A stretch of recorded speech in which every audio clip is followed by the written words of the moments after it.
I need your attention. Let's begin with the topic of space physics.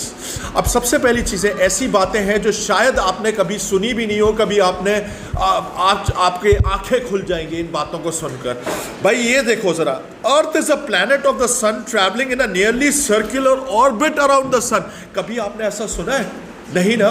ये जो है ये ऐसा एक फैक्ट है जो आज हम लोग अपनी पहली दफ़ा हम लोग सुन रहे हैं कि भाई जो है अर्थ जो है वो सन के अराउंड गोल गोल घूमती है, ठीक है। लेकिन ज़रा सुन तो लो, एक चीज़ है इसके अंदर मैंने एक वर्ड यूज़ किया है, नियरली सर्कुलर। रियलिस्टिकली अगर आपसे बात की जाए ना तो realistically the path is elliptical.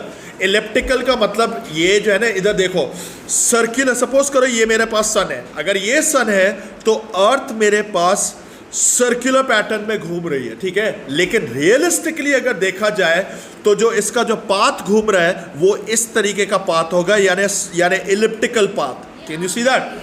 सही है? Do you understand this thing? Realistically elliptical है, लेकिन सुन लो बात यह है कि हम लोग सर्कुलर अप्रोक्सीमेट करके करेंगे क्योंकि सर्कुलर की कैलकुलेशंस आसान होती है। इनफैक्ट रियलिस्टिकली A2 तक भी जब आप जाओगे, A2 में भी जब आप दोबारा इन चीज़ों पे आओगे तो you will understand that we are still following that circular path because the calculations are relatively easy. सही है? Although for highly accurate work you need to go for ellipsis, ठीक है। खैर, अच्छा यहाँ तक तो हो गया। पहला पॉइंट ये था कि भाई earth is a planet of the sun travelling in a nearly circular path around the sun. फिर उसके बाद जो हमें चीज कभी पता ही नहीं थी, जिसका कभी सुना ही नहीं है, moon orbits the earth as a satellite. यानी मून जो है, ओ माय गॉड, मून जो है हमारे अर्थ के आसपास गोल गोल घूमता है। सही है? ये भी हो गया। अब एक और चीज है, बड़ी इंपॉर्टेंट चीज है कि भाई ये अच्छा पॉइंट है कि भाई ये जो अर्थ और मून की जो रिलेटिव पोजीशंस होती है, इसकी वजह से हमारे पास काफ़ी सारे जो होते हैं ना वेदर पैटर्न भी सेट होते हैं, टाइडल वेव सेट होती है। So you know this fact कि मून की पोजीशन की वजह से हमारे पास टाइडल वेव्स पे असरात होते हैं। अगर in the event if the moon disappears then obviously it will create havoc on earth. हमारा पूरा का पूरा वेदर पैटर्न जो सिस्टम होगा it will be severely affected. सही है? So this is an important point. उसके बाद सबसे इंपॉर्टेंट चीज़ है जिसका आज को आपको ये फैक्ट पता चलेगा, आपने कभी जिंदगी में नहीं सुना होगा कि हमारी जो अर्थ है वो अपने एक्सिस पे भी गोल गोल घूमती है। सही है? ये किसी को भी नहीं पता, मेरे लिए तो पहली दफा पॉइंट है। सही है? एक मिनट भाई, I am an flat earth believer. सही है? यानी कॉइन गोल गोल घूम रहा है। सही है? एक minute day and night is caused by earth spinning on its axis. एक और मजे की बात सुनो, दिन और रात इस वजह से होता है because the earth is spinning on its axis. अब इंपॉर्टेंट बात यह है कि जो ये एक्सिस है ये प्योरली वर्टिकल एक्सिस नहीं है। रियलिस्टिकली ये जो आपके पास एक्सिस है ये टिल्टेड है इस तरीके से, यानी वर्टिकल के साथ इसका तकरीबन एंगल बनता है 23.5 डिग्रीज का एंगल बन रहा होता है इसका। समझ गए? यानी ये थोड़ा टिल्ट होकर स्पिन कर रही होती है अर्थ। Is that clear? अच्छा, अब ये एक और फैक्ट है कि ये जो एक्सिस है जिस पे अर्थ स्पिन कर रही है, this axis actually passes from the north and the south pole, ठीक है। फिर उसके बाद हमारे पास एक और फैक्ट है जो कि शायद आपको पता नहीं हो कि one complete revolution of the earth around its axis is actually takes 24 hours. Do you understand this thing? सही है? और एक और मजे की बात, ये भी अच्छा पॉइंट है कि भाई जब अर्थ रोटेट करती है तो इसका मतलब है कि हमें ऐसा लगता है जैसे सन मूव कर रहा है, but realistically we are moving, हमारी अर्थ जो है and all the planets they are moving relative to the sun. It's only because of the spinning of the earth around its axis we feel that the sun is moving. आप अभी जाके देखोगे सन आपको top पे नजर आएगा, रात के थोड़ा शाम के टाइम देखोगे तो सन आपको बिल्कुल सामने नजर आए, तो आपको ऐसा लग रहा है जैसे सन मूव हो रहा है, but this is only apparent movement, it is only apparent movement. सही है, this is not real movement. ये सिर्फ अर्थ घूम रही है जिसकी वजह से आपको ऐसा लग रहा है कि भाई जो है वो सन मूव कर रहा है। खैर, अभी जो हमारी पूरी डिस्कशन होगी अपैरेंट मूवमेंट पे होगी। अब सबसे इंपॉर्टेंट चीज है बेटे, प्लीज, अब सबसे इंपॉर्टेंट चीज है कि जो आपके पास जो सन है, it rises from the east and sets in the west. ये आपको याद रखना है, यानी ईस्ट टू वेस्ट हमेशा सन मूव करता है अपैरेंटली। समझ गए? क्लियर है? ये बात समझ में आ गई? अच्छा, उसके बाद हमारे पास एक डायग्राम है जो बहुत ही इंपॉर्टेंट है, ये वाला डायग्राम। इसको मैं चाहूंगा कि थोड़ी देर आप एक दफ़ा देख लो, स्टडी कर लो, और इसके अंदर मैं आपको कुछ इंपॉर्टेंट फैक्ट्स एंड फिगर्स बताऊंगा। उसके बाद हम लोग इसके इन्फ्लुएंसेस निकालेंगे। Very carefully, I gave you time to study this diagram. अब इस डायग्राम के अंदर बड़ी इंपॉर्टेंट चीज़ है। पहली बात है, ये हमारे पास नॉर्दर्न हेमिस्फीयर में ये शूट किया गया डायग्राम। अब इस डायग्राम में आपके पास एक चीज़ क्लियर नज़र आ रही है कि जो आपके पास नून टाइम है, सही है, उसमें विंटर के अंदर सन जो है अपनी लोएस्ट पोजीशन, मतलब एक तरह से लोएस्ट हाइट पर आता है। नून टाइम हमें पता है कि वैसे टेक्निकली इस टाइम पे सन बिल्कुल टॉप पर आता है नून में, सही है, लेकिन अपनी लोएस्ट हाइट विंटर में गेन करता है। समर में इसकी सबसे ज़्यादा हाइट होती है। Do you understand this thing? अच्छा, इक्विनॉक्स एक ऐसा टाइम होता है जब आपके पास, equinox is a time period during which हमारे डेज और रातें दोनों बराबर बराबर टाइम फ्रेम की होती है, यानी 12 आवर डे तो 12 hour night. You understand this thing? Summer में आपको बहुत अच्छे तरीके से पता है कि हमारा दिन जो होता है, जो डेज होते हैं, they are actually longer compare to the night. And during the winter हमारे पास ये है कि जो हमारे जो डेज हैं, they are actually shorter than the night. You understand this idea? तो इसके अंदर बेसिकली जो आपके पास इंपॉर्टेंट चीज़ है, ये जो आर्क नज़र आ रहे हैं, that shows you the time कि हमारे पास सन कितनी देर तक रहेगा ऊपर। You understand this idea? और इस डायग्राम में ये भी आपको नज़र आ रहा है कि ईस्ट से निकल के जा रहा है, वेस्ट में जा रहा है। Is that clear? प्ले कर रहा हूँ, ठीक है। इधर देखो, सबसे पहली चीज़ है, अब ज़रा सुनना, ये जो इक्विनॉक्स वाला जो टाइम है, जिसके अंदर मैंने कहा था कि दिन और रात बराबर बराबर इनके टाइम होते हैं, मतलब 12 घंटे डे है तो 12 आवर नाइट है हमारे पास। इस दौरानिए में हमारा जो सन है ना, एग्जैक्टली ईस्ट से निकलेगा और एग्जैक्टली वेस्ट में जाएगा। यहाँ तक बात समझ में आई? अब समर टाइम के अंदर हमारा जो सन है ना, वो तकरीबन थोड़ा सा नॉर्थ साइड पर होगा ईस्ट के, और नॉर्थ साइड ऑफ वेस्ट जाएगा। सही है?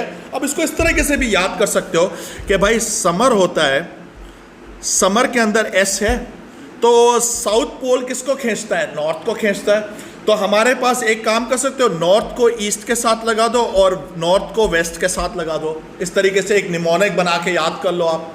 सही है? समर है तो समर में ऐसा आता है तो नॉर्थ की तरफ थोड़ा सा खींचेगा। सही है? वो डायग्राम हट गया, मैंने सिर्फ अभी लेजर यूज किया था इसके अंदर। विंटर में जो है हमारे पास भाई, विंटर में जरा सुनना, ईस्ट टू वेस्ट तो अभी भी चलेगा, लेकिन इसका एग्जैक्ट ऑपोजिट होगा, यानी हमारे पास किस तरफ हो जाएगा? अभी नॉर्थ था तो इसके बाद south of east to south of west. याद हो गया? यही चीज मैंने इधर भी लिखी है, इधर देख लो। अभी पहले समझ लो, वो ज्यादा इंपॉर्टेंट है। I will give you time to copy all this, ठीक है? पहले जरा सुनो, इक्विनॉक्स में ये वाला पॉइंट अप्लाई होता है। Sun rises exactly in the east and sets exactly in the west only at the equinoxes. अब ये जो टाइम है, ये स्टार्ट होता है मार्च में, 21 मार्च में या 23 सितंबर में, लेकिन ये 2 नहीं लिखा है मैंने इधर, माइंड यू। समझ गए? ये अलग अलग 2 टाइम्स हैं, मतलब 21 के आसपास के दिन और 23 सितंबर के आसपास दिन। समझ गए? Do you understand this thing? यानी कहने का मतलब है इक्विनॉक्स वाला जो टाइम होता है ये विंटर और समर के बीच का टाइम, ठीक है। अगर पहले समर आ गई और उसके बाद अगर विंटर आ रही है तो बीच का टाइम, और अगर पहले विंटर आ गई और उसके बाद समर आ रही है तो बीच का time, and so on. Do you understand this thing? ठीक है। फिर वही बात, in summer it rises north of east and sets north of waste.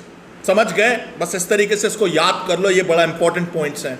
जो चीज़ें आपके लिए पेपर में इंपॉर्टेंट है मैं सिर्फ वही करा रहा हूं, इसके अलावा मैं कोई एडिशनल काम नहीं करा रहा हूं, ठीक है। इन विंटर इसका ऑपोजिट हो जाएगा। यहां पे नॉर्थ नॉर्थ लगा हुआ था ना, अब साउथ साउथ लगा दो बस। इसमें ईस्ट और वेस्ट तो कभी चेंज ही नहीं हो सकता ना, सही है? समझ गए? क्लियर है? Do you understand this thing? नहीं, इधर देखो, अब एक और नया फैक्ट आया, ऑर्बिट ऑफ द अर्थ। अर्थ, अब इधर सुनो, अभी तक हम लोग बात क्या कर रहे थे? The earth was spinning on its axis. Now we are going beyond that, कि भाई जो अर्थ है वो सन के अराउंड गोल गोल घूमती है। Do you understand this thing? ये बात समझ में आई? It is spinning around, I mean like it is moving in a circular orbit around the sun. सही है। अब अगर मैं आप लोगों से पूछूं कि इसकी वजह क्या है, what is keeping the earth moving in a circular motion around the sun? Force of gravity by the sun. इस ऐसी फोर्स को हम लोग क्या बोलते हैं जो चीजों को सर्कुलर मोशन में घुमाती है? Centripetal force. Exactly. All the planets experience centripetal force. That is why they are moving in an orbital path. Clear है ये बात? ठीक है। अच्छा, अब जरा सुनो, path of the earth around the sun is elliptical, जो कि मैंने पहले बात बोली थी कि एक्चुअल जो पाथ है ये elliptical पाथ होता है, लेकिन हम क्या करते हैं, for calculation purposes we go for approximation which is a circular path. अब ये जो डायग्राम है ना, this is actually possibly the most important diagram. Have a look at this thing. सबसे पहले इस डायग्राम के अंदर अगर आप देखो तो मेरे पास एक्सिस अर्थ की जो है, you can see the axis, ये सारी टिल्टेड एक्सिस है, सही है। और एक्सिस जो है ये वर्टिकल के साथ टिल्टेड हुई हुई है, सही है। यानी अर्थ हमारे पास जो स्पिन कर रहा है ऐसे स्पिन कर रहा है। Can you see that? समझ गए? ये चीज है। अच्छा, इक्विनॉक्सिस वाली जो बात की थी वो एक ये वाले जब पोजीशन होगी, ये वाली पोजीशन होगी तो इक्विनॉक्स वाली पोजीशन होगी। राइट साइड पे अगर आप देखोगे तो विंटर वाली बात हो रही है, लेफ्ट साइड पे देखोगे तो आपके पास समर वाली बात हो रही है। Can you just memorise this diagram? I am not asking you to draw it, but can you just एक तरह से एक आइडिया ले सकते हो इस डायग्राम से। राइट साइड पे विंटर है, लेफ्ट साइड पे समर है, और बीच में जो है हमारे पास इक्विनॉक्सिस है। नहीं, इट डजंट चेंज। सही है। अच्छा, एक मिनट सुन लो। ये जो हमारे पास टिल्ट आया हुआ है ना, इस टिल्टेड एक्सिस की वजह से हमारे पास सीजन्स एग्जिस्ट करते हैं, सही है। अगर ये टिल्ट नहीं होता तो शायद सीजन्स नहीं होते।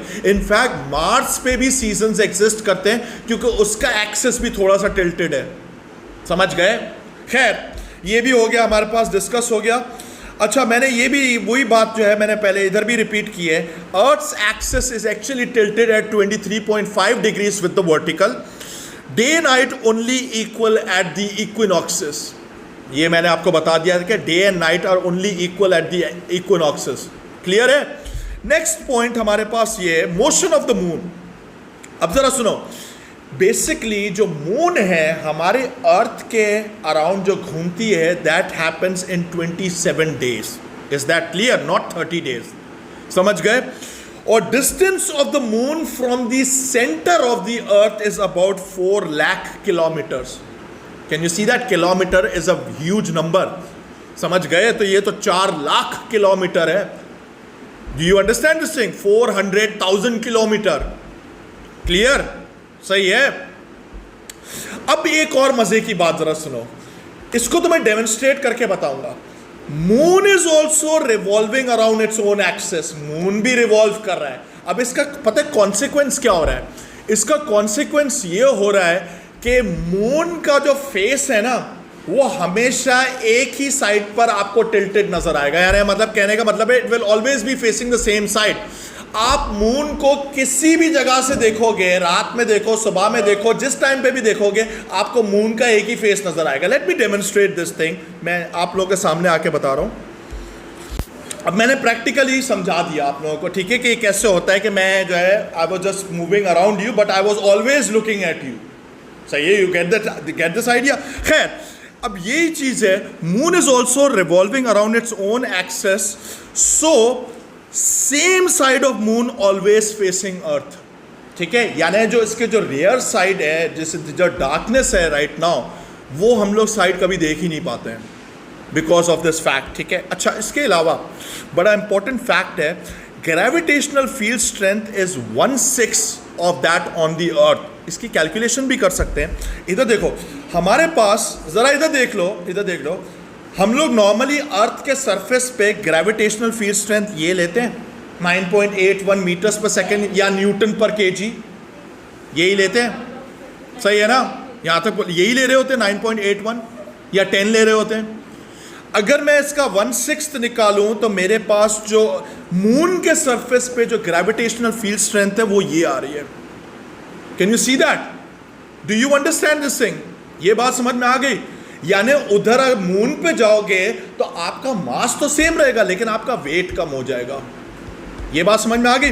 अच्छा, इसके बाद हमारे पास सबसे इंपॉर्टेंट चीज है ऑर्बिटल स्पीड। इसको समझाने के लिए जो है ना, मुझे इसको पहले हटाना पड़ेगा यहां से। इधर देखो, लिसन, ऑर्बिटल स्पीड का कॉन्सेप्ट वो जरा देख लो। सपोज करो ये मेरे पास अर्थ है, ये मेरे पास अर्थ है, ये मेरे पास सन है। अब ये जो अर्थ है ये मेरे पास यूं घूमती हुई जा रही है। अग्रीड?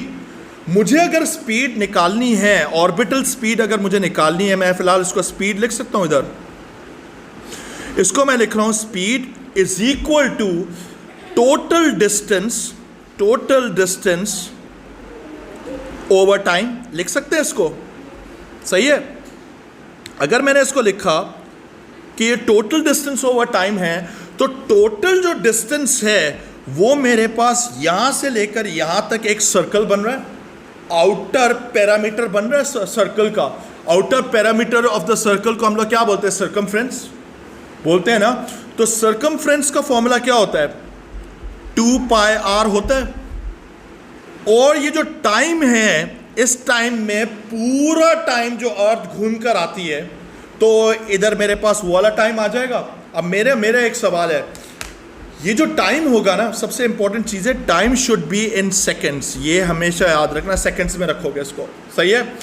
एक और चीज़ है, इधर मेरे पास अगर अर्थ सन के अराउंड घूम रही है, तो वैसे बेस लेवल पे मैं टाइम क्या लूँगा इधर? बेटे एक दिन 24 आवर्स लगते हैं अर्थ को पूरे सन के अराउंड घूमने में। 365 डेज। यानी आपके पास जो टाइम पीरियड आएगा मेरे प्यारे बच्चे, वो आएगा 365 डेज है। इसको अगर मुझे सेकंड्स में कन्वर्ट करना है तो मैं कैसे करूंगा? Multiplied by 24 hours multiplied by 60 multiplied by 60।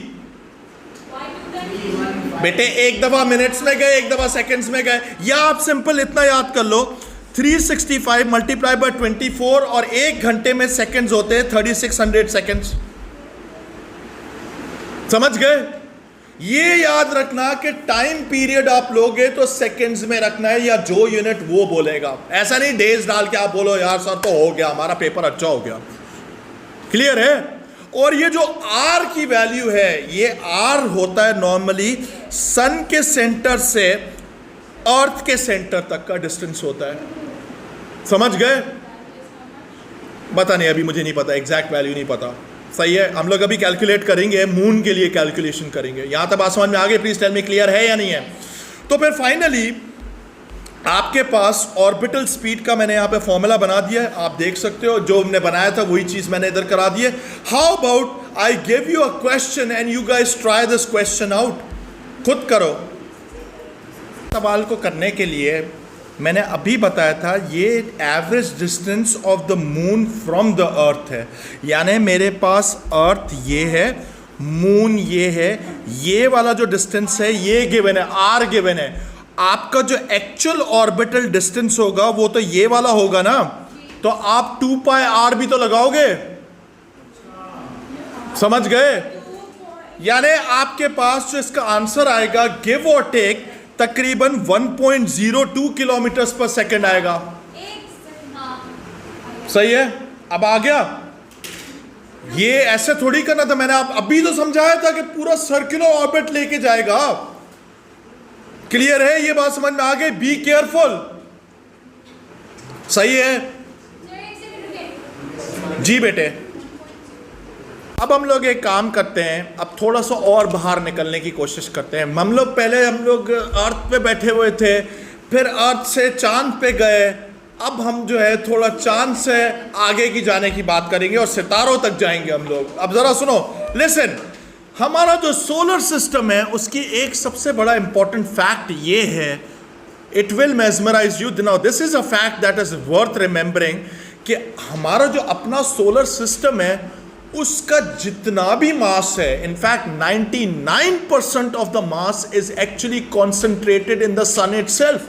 यानी ये जितने भी प्लैनेट्स हो गए, अर्थ हो गया, दूसरे हो गए, मून्स हो गए, पत्थर हो गए, ये सारे मिलाकर भी ये सिर्फ 1% बन रहा है। You can now imagine how massive the sun really is, जिसके अंदर फ्यूजन रिएक्शन चल रहा है। You understand this thing? ये बात समझ में आई? अच्छा, अब इसके अंदर जरा सुनो, एक चीज है, एक हमारे पास हमारे सोलर सिस्टम के अंदर एक सितारा है और उस सितारे का जो नाम है वो हमने रखा है सन। सही है? ठीक है?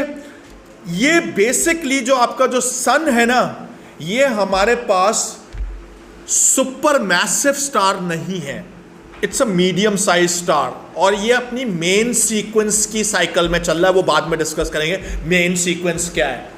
सही है? दूसरी चीज ये है, हमारे पास रियलिस्टिकली शुरू में 9 प्लैनेट्स हुआ करते थे, अब उसको 8 कर दिया है। 9th वाला जो प्लैनेट है प्लूटो, वो बेटे हमारे मून से भी छोटा है, तो उन्होंने बोला यार अच्छा नहीं लग रहा है कि प्लूटो को प्लैनेट बोले। सही है? तो उसको जो है ना उठा के माइनर प्लैनेट का नाम दे दिया, या ड्वार्फ प्लैनेट का नाम दे सकते हो। यहां तक पहुंच गए? तो सबसे इंपॉर्टेंट चीज ये है क्या हमारे पास एक सन है, 8 प्लैनेट है, माइनर प्लैनेट्स हैं, सोलर सिस्टम के अंदर एस्ट्रॉइड्स है, हमारे पास पत्थर के पीसेस होते हैं जो कि अभी तक स्फेरिकल शेप में नहीं आए, moon that orbits the planets और कॉमेट्स। अब ये कॉमेट्स जो है ना, ये बड़े कमाल की चीज़ होती है। ये वैसे हमारे सोलर सिस्टम का पार्ट नहीं होता, लेकिन ये आ जाता है हमारे सोलर सिस्टम के अंदर, एंटर होकर हमारे सन से घूमकर वापस चला जाता है। ये बाहर से आ रहे थे, हमारे एक्चुअल जो सर्कुलर सोलर सिस्टम है उसके बाहर से ही अंदर आता है। ये नहीं नहीं नहीं नहीं नहीं नहीं नहीं नहीं नहीं बेटे, एक minute, comet is very different. आपने रात के टाइम पे कभी भी आप ऊपर नजर डाल के देखो, कभी कभार आपको एक शूटिंग स्टार नजर आते हैं। वो शूटिंग स्टार नहीं होते, वो मीटियोराइट्स होते हैं। वो छोटे छोटे पत्थर जो है एस्ट्रॉइड्स में से टूट कर हमारे एटमॉस्फेयर में एंटर होते हैं और वो जमीन से लगने से पहले ही भस्म हो जाते हैं। You get this idea? लेकिन ये जो कॉमेट होता है, this is very very next level stuff. Comet जो होता है वो अगर आप देखोगे तो कॉमेट आपके आसमान में इस तरीके से नजर आएगा कॉमेट, और उसकी एक बहुत लंबी एक टेल भी होती है। सही है? एक बेलीज कॉमेट हमारे पास है जो कि हर 76 ईयर्स में हमें अर्थ से दिखाई देता है। समझ गए? एक दफ़ा तो गुजर चुका है, एंड आई थिंक बहुत, मैं जब छोटा था तो ये वाला बेलीज कॉमेट, आप लोग तो उस टाइम पे शायद बॉर्न भी नहीं हुए हो, तो उस टाइम पे ये था जो नज़र आता था हर रात को। अभी 76 ईयर्स, अगर 76 ईयर्स का होता तो अभी तक आ जाना चाहिए था ना वापस। समझ गए? अभी बहुत टाइम है इसको वापस आने में। समझ गए? तो ये एक चीज़ है। अच्छा, अब सबसे पहली चीज़ है, look at this diagram taken directly from your endorsed text book. अब इस डायग्राम में जो सबसे इंपॉर्टेंट चीज है, इधर देखो, सन ये रहा, ठीक है, ये स्केल ड्राइंग नहीं है। 4 प्लैनेट्स सन के बहुत करीब हैं, बीच में एक डिवाइडिंग लाइन आ रही है जिसको हम लोग कहते हैं, ये हमारे पास जो है एस्टेरॉयड बेल्ट है हमारे पास। Can you see that? यहां पर बहुत सारे पत्थर ही पत्थर घूम रहे होते हैं, अग्रीड, सही है। और इसमें से कभी कभार एक आध पत्थर टूट कर इसमें भी हमारे अर्थ पे भी क्रैश करते हैं, जो कि मीटियोराइट्स के फॉर्म में आ जाते हैं, सही है। दूसरे नहीं यार, मोस्ट लाइकली वो उसी में ही ख़त्म हो जाते हैं, मतलब वो एटमॉस्फेयर को हिट करने के बाद इतनी ज़्यादा हीट प्रोड्यूस होती है कि वहीं पे ख़त्म हो जाते हैं। अगर हिट किया तो बेटे तबाही हो सकती है, सही है। जब हिट करेगा, जब इतना बड़ा साइज हो कि वो एटमॉस्फेयर में भी सरवाइव कर जाए, और अगर हिट करेगा इतनी ज़्यादा काइनेटिक एनर्जी से लगेगा तो बेटे अर्थ का तो सत्यानाश हो जाएगा, राइट? तो और क्या करेगी? इधर देखो, लिसन, एक और चीज़ है, सबसे इंपॉर्टेंट चीज़ ये है कि ये जो 4 प्लैनेट्स हैं ना, ये वाले, इनकी डेंसिटी ज़्यादा है, सही है, इनकी डेंसिटी ज़्यादा है। ये अप्रोक्सीमेटली सिमिलर साइज के हैं, सही है, और तकरीबन इनके जो वो है, क्या कहते हैं, मास भी तकरीबन आसपास बराबर बराबर चल रहा है। Do you understand this thing? और इनका जो टेरेन टेक्सचर है वो भी इस तरीके से रॉकी टाइप, जैसे हमारा अर्थ है बेटे, पहाड़ होते हैं, इसी तरीके से पहाड़ आपको मार्स पे भी मिलेंगे, वीनस में भी मिलेंगे, मरकरी में भी मिलेंगे। You understand this thing? इनका तकरीबन सिमिलर चल रहा है, इनकी डेंसिटी ज़्यादा है। हाँ, when you cross into further planets, ये वाले, ये नॉर्मली इनकी डेंसिटी कम होती है और गैशियस प्लैनेट होते हैं। इनफैक्ट जो जुपिटर है, इसका मास तो बहुत ज़्यादा है, no doubt about that, next level mass है, बट इट इज़ बिकॉज इसका साइज इतना ज़्यादा है कि इसकी डेंसिटी कम है। You understand this thing? ये बात समझ में आ गई? एंड सिमिलरली फॉर, और ये बातें तो आपको क्लियर कट हो गई, ठीक है। And it also make sense to note this fact कि जो प्लैनेट्स हमारे पास सन के करीब करीब होते हैं तो उनका सरफेस टेम्परेचर भी ज़्यादा होता है। ये एक तो ये मोटा मोटा रूल है, but there is an exception. Basically Mercury is actually closer to the sun, लेकिन वीनस से ठंडा है। वो इस वजह से भाई, हमारे यहाँ पर अर्थ पर ग्लोबल वार्मिंग किस वजह से होती है? कौन सी गैस इन्वॉल्व होती है? Carbon dioxide. अब वीनस का जो एटमॉस्फेयर है, that is very dense and is made mostly of carbon dioxide. So ये क्या करता है? ये हीट को ट्रैप करके रखता है। तो इस वजह से जो इसका वीनस का जो सरफेस टेम्परेचर है वो मरकरी से ज़्यादा है। ऑल्दो ओवरऑल ट्रेंड सेम ही रहा कि जब आप करीब जाते जाते हो तो टेम्परेचर बढ़ता जाता है। सिर्फ एक एक्सेप्शन है इसके अंदर, सबसे ज़्यादा गर्म वीनस है। इसका कोई खास, ये जो रिंग है एस्टेरॉयड बेल्ट, ये यहाँ पर सिर्फ पत्थर ही पत्थर आपको मिलेंगे। वो हमारे इसमें हम लोग इसकी डिटेल में नहीं जाएंगे।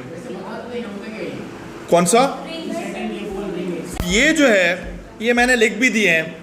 Asteroids are pieces of rocks of various sizes orbit the sun in the asteroid belt. अब जरा सुनो, कॉमेट्स के बारे में भी डिस्कस करते हैं कि कॉमेट्स क्या होते हैं। बेसिकली अगर कॉमेट आता ना, तो कॉमेट यहाँ से कहीं से एंटर होकर सन से घूमकर ये जो है निकल कर फिर ऐसे एग्जिट कर जाता है। सही है, इसका बहुत ही बड़ा एक एलिप्टिकल पाथ होता है। I will show you that अभी थोड़ी इन अ वाइल। अब कॉमेट जो होता है, जो कॉमेट की जिसकी मैंने अभी बड़ी तारीफ की है, सही है, comet consist of dust embedded in ice and made from water and methane. यानी ये वाटर और मीथेन के बने हुए होते हैं। अब कॉमेट की खासियत ये होती है कि भाई ज़रा सुनो, सन है ना, मैंने अभी बताया था कि सन के अंदर से रेडिएशन प्रेशर निकलता है because of the fusion reaction. अब जब ये कॉमेट करीब आता है ना, वैसे तो एक तरह से पत्थर का ही पीस है कॉमेट, लेकिन जैसे ये सन के करीब आता है ना, तो क्या करता है, ये आइस को मेल्ट करके पीछे की तरफ पुश कर देता है, और जो मीथेन गैस है उसको भी पीछे की तरफ पुश करता है, बैकवर्ड। तो आपको ऐसा नजर आता है कि हमारे पास एक ब्राइट रेड आपको एक ऑब्जेक्ट नजर आएगा जिसकी एक टेल भी होगी इस तरह से। You understand this idea? अब ये जो टिप, जी नहीं, ये basically it glows because of the sun, समझ गए? और ये जो इसकी जो टेल आ रही है ना, वो इस वजह से आ रही है क्योंकि ये इसके अंदर जो चीजें उनको मेल्ट कर रही है या गैसेस को पीछे रेडिएशन प्रेशर से पुश बैक कर रही है। You understand this thing? अब उसके बारे में भी मैंने यहां पे लिखा है, जरा इधर देख लो। Comet consist of dust embedded in ice made from water and methane. अगर आपसे बोला जाए भाई किससे बनता है, आप बोला आइस एंड मीथेन, सही है, डस्ट भी है इसमें, ठीक है, क्लियर कट है। कौन सा? वो डिफरेंट चीज़ है, वो अभी हमारे इसमें नहीं है, वो तो कलर ग्रेडियंट का फर्क है, वो बेटे कलर ग्रेडियंट का है, वो कलर ग्रेडियंट की बात है। अभी ज़रा इधर देख लो, सबसे इंपॉर्टेंट चीज़ है कि जो आपका जो ये कॉमेट है, it orbits the sun in a highly elliptical orbit. Highly, ये सर्कुलर कहीं कहीं से भी नहीं है, सही है, भी मैं बताऊंगा कैसे। और इसका जो पाथ है ना, इतना एलिप्टिकल है कि ये अनप्रिडिक्टेबल होता है इसका पाथ, सही है। अब मैं आपको दिखाना चाहता हूं एक रियल वर्ल्ड डायग्राम में। Look at this diagram. अब इस डायग्राम के अंदर जो है ना हमारे पास, ये जो हमारे पास डायग्राम है, लुक एट दिस डायग्राम। इस डायग्राम के अंदर अगर आप गौर से देखो तो ये हमारे पास जो पाथ नजर आ रहा है, ये हमारे पास कॉमेट का पाथ है। You can see this is very much an ellipsis, और सोलर सिस्टम सर्कुलर है। You can clearly see that कि एक कॉमेट यहाँ से स्टार्ट हुआ, सपोज करो ये कॉमेट यूं गया और यूं घूमता हुआ आया। एक और चीज़ भी ज़रा देखो कि कॉमेट की जो टेल है, उसकी जो लाइन आपको नज़र आ रही होगी, वो हमेशा इस तरीके से नज़र आएगी जैसे वो सन में से निकल के बन रही है, projected from the sun. You can see that ये रेडिएशन प्रेशर की वजह से हो रहा है। इसका सर्कुलर ऑर्बिट है ही नहीं ना, एलिप्सिस है, प्योर एलिप्सिस है। इसको तो हम लोग अप्रॉक्सीमेट भी नहीं कर सकते कि सर्कुलर है, इसीलिए तो इसकी कैलकुलेशन बहुत डिफिकल्ट होती है, समझ गए? प्लैनेट्स की तो फिर भी आसान है क्योंकि उसको अप्रॉक्सीमेट करके भी हम लोग जो है बहुत सारे रूल्स लगा सकते हैं, कैप्लर्स लॉ लग सकता है, सब कुछ लग सकता है। लेकिन इधर तो हम लोग बिल्कुल ही फ्लॉप हो जाते हैं, हमें एलिप्सिस की करनी पड़ती है, बहुत ही advance calculation, super computers needed होंगे, समझ गए? नहीं बेटे, सही है। अच्छा, अब उसके बाद हमारे पास सबसे इंपॉर्टेंट चीज आती है ग्रेविटेशनल फील्ड स्ट्रेंथ। ये बात तो मैंने जब इधर थोड़ा सा स्टार फॉर्मेशन की भी बात की थी, वो जो हिल रहे थे सब लोग, वो भी जब मैंने बात की थी तो मैंने आप लोगों को कहा था कि mass exhibits a property known as gravity, right? अगर मेरे पास कोई प्लैनेट हो या सितारा हो, उसका मास जो है, उसका मास ज़्यादा होगा तो ग्रेविटेशनल फील्ड स्ट्रेंथ ज़्यादा होगी। यानी मैं ये कह सकता हूं कि gravitational field strength is directly proportional to the mass of a planet और अ स्टार, कह सकते हैं, सही है। अब ये जो डिस्टेंस, ये जो मैंने r² नीचे लिखा हुआ है, ये जो है ना, ये हमारे पास डिस्टेंस है। यानी इसका कहने का मतलब ये है, इधर देखो, अगर मैं यहां पर हूं, ये मेरे पास एक प्लैनेट है, let's suppose this is a planet, ठीक है।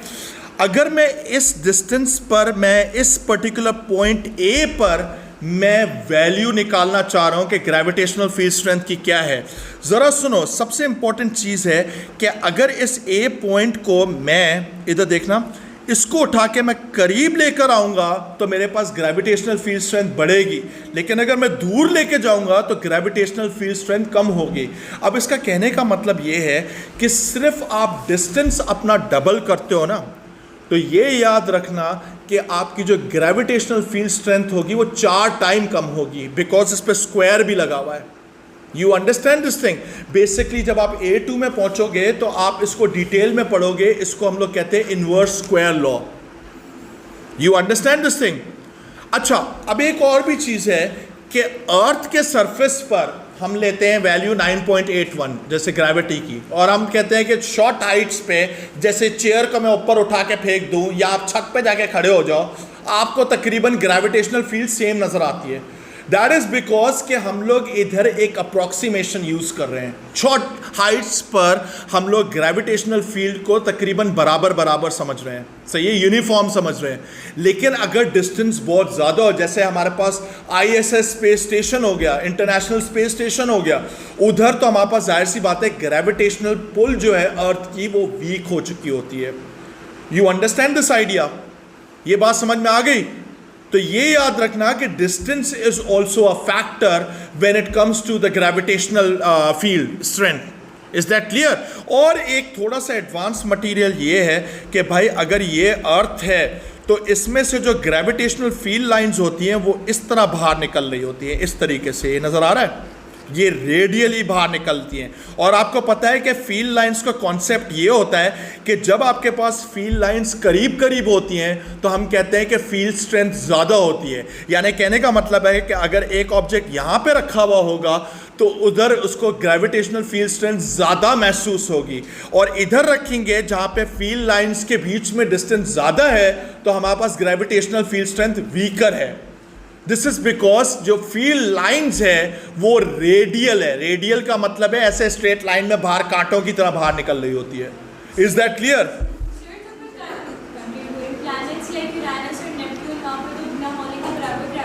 नहीं बेटे, मसला ये है कि हमारे पास सीधी सी बात है सर्कुलर ऑर्बिट में किसकी वजह से है? ये भी तो बता, सन की वजह से है ना। तो सन तो अपनी ग्रेविटेशनल फोर्स, उसकी भी तो जाहिर सी बात है, सन इज ह्यूज, इतना मास है कि उसकी रेंज अच्छी खासी तक है। हाँ, ऐसा भी हमारे पास एक आगे जाके पॉइंट हो सकता है बियॉन्ड द सोलर सिस्टम, बहुत आगे जाकर, जहां पर ग्रेविटेशनल फील्ड स्ट्रेंथ जीरो हो जाए। नहीं, क्या क्या मतलब हमसे कम होगी? क्या मतलब? हाँ हाँ सही है। तो सन का पुल की भी एक रेंज होती है, वो पता है उस रेंज को क्या बोलते हैं? उस पॉइंट को हम लोग कहते हैं इन्फिनिटी।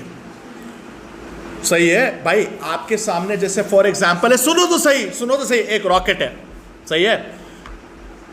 रॉकेट को अगर रॉकेट भी छोड़ दो, आपके पास कोई एक जो है कोई ऑब्जेक्ट है, उसको उठा के ऊपर फेंकते हो, नीचे गिरता है, सही है ना? We know this fact. लेकिन अर्थ की ग्रेविटेशनल फील्ड स्ट्रेंथ भी तो वीकर होती जाती है ना डिस्टेंस पे। एक इन्फिनिटी पर एक ऐसा पॉइंट भी है जहां पर अर्थ का पुल नहीं आएगा। अगर आपने कोई चीज़ को उठाकर उधर तक पहुंचा दिया, वो अर्थ पे कभी वापस नहीं आ सकता। समझ गए? उसको हम लोग इन्फिनिटी कहते हैं। क्लियर है? अच्छा खैर, ये बड़े इंपॉर्टेंट पॉइंट्स हैं, ये मैं चाहता हूं कि आप लोग लिख लो अभी राइट नाउ। ओके गाइस, ज़रा सुनो। अब हम लोग बात कर रहे थे ट्रैवल टाइम ऑफ लाइट की। वेल अपेरेंटली भी नहीं, but it is for real that light की जो स्पीड होती है उसका भी एक लिमिट है। And we know this fact that speed of light is actually 3 × 10⁸ metres per second. ये तो आप लोगों को सबको ही पता है। तो इसका मतलब है कि लाइट को भी फाइनाइट टाइम लगता है to travel from one location to another location, specially if the distance is very large. I give you an example. जैसे हमारे पास सन की जो लाइट है, इट टेक्स 8 मिनट्स, रफली give or take 8.3 minutes to reach earth. यानी इसका कहने का मतलब है कि अगर सन पे अभी कोई इवेंट हो जाए, we will not be able to see that event until after, we will experience that event after 8 minutes. Is that clear? खैर, ये तो हमारे पास बात हो गई। और दूसरी बात, सबसे इंपॉर्टेंट चीज़ ये है कि जैसे हमारे पास प्लैनेट्स हो गए या मून्स हो गए या एस्ट्रॉइड्स हो गए या मीटेराइड्स हो गए, they do not emit their own light. They are only visible after reflection of light, especially from the sun या distant stars. You get this idea? समझ गए? यहाँ तक क्लियर हो गया? अच्छा, अब इसके बाद जो है सबसे इम्पोर्टेंट चीज़ थी कि मेरे पास एक सवाल था जो कि मैंने इधर अभी कराया भी था आपको क्लास में, लेकिन मैं उसको एक दफ़ा रिवाइज करवा देता हूँ। वो ये है, calculate the time for light from the sun to reach earth. अब इसके अंदर इंफॉर्मेशन मेरे पास क्या क्या गिवन थी? डिस्टेंस फ्रॉम अर्थ का सन से गिवन है, ये मेरे पास डिस्टेंस है, और मेरे पास स्पीड ऑफ लाइट भी गिवन है, विच वी ऑलरेडी नो है। सही है? तो अगर मुझे इसकी स्पीड निकालनी है तो speed is actually equal to distance over time. तो मैंने कुछ भी नहीं किया, मैंने इस डिस्टेंस को जो है टाइम से डिवाइड किया और टाइम को सब्जेक्ट बना दिया। You get this idea? So finally मेरे पास जो टाइम निकल रहा है वो तकरीबन 8.3 मिनट्स निकल रहा है। You can see that 500 seconds थे, यानी 500 सेकेंड्स लगते हैं लाइट को इधर तक पहुंचने में। इफ़ अगर कोई इंसान हो इतने ही फासले पर जितना सन है उधर से वेव करे और अगर आप उसको देखो तो वो 8 मिनट के बाद आपको नज़र आएगा वेव करते हुए। इसका कहने का मतलब है कि अगर आप नाइट स्काई में जाके बाहर खड़े हो जाओ and you are visualising the sky and the galaxies that you see from your naked eye, that is only history. सही है? Because light takes time to travel. सही है? Is that clear? अच्छा, उसके बाद जो है हमारे पास कुछ डेटा था कंपैरिजन के लिए, उस डेटा को भी देखना ज़रूरी है। You can clearly see that इस डेटा के अंदर अगर आप नज़र डालो तो mass of the sun is actually बहुत ज़्यादा compare to our earth and compare to the moon. You can also see that the radius of the sun is also quite large. सही है? दूसरी चीज़ है डेंसिटी। अब स्ट्रेंजली सन की density कम इस वजह से है because of the radiation pressure. सही है? रेडिएशन जब उसमें फ्यूजन स्टार्ट हो जाती है तो उसकी वजह से हमारे पास चीज़ें थोड़ी थोड़ी दूर हो जाती है, जिसकी वजह से इस रेडिएशन प्रेशर की वजह से सन की डेंसिटी थोड़ी सी कम आ रही है। You get this idea? Because of the large मास मेरे पास, आप एक चीज़ नोटिस करो कि सन की ग्रेविटी कितनी ज़्यादा है। Realistically if you approach the sun, आप नूडल बन के सन के अंदर जाओगे, समझ रहे? Because of the intense gravitational pull. Compare this with that on earth. सही है? समझ गए? उसके अलावा इसने एक कॉलम बनाया है ऑर्बिटल पीरियड।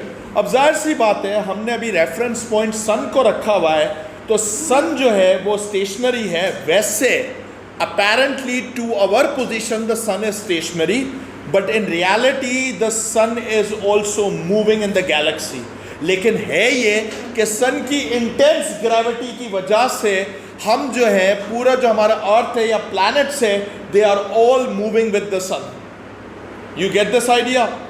सही है? और ये वाली चीज़ आपको याद करनी है कि भाई अर्थ का जो ऑर्बिटल पीरियड है around the sun that is 365 days, और जो हमारे पास मून का ऑर्बिटल पीरियड है with reference to earth itself that is 27 days, जो कि मैंने आपको लिखवाया भी था।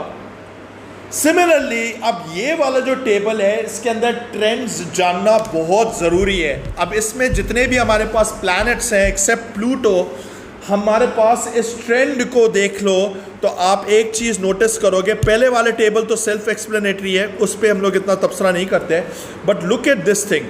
ये वाला जो है orbital time period, it definitely increases with the distance. जैसे जैसे आप डिस्टेंस बढ़ता जाता है सन से, we know that Neptune is the furthest planet from the sun, right?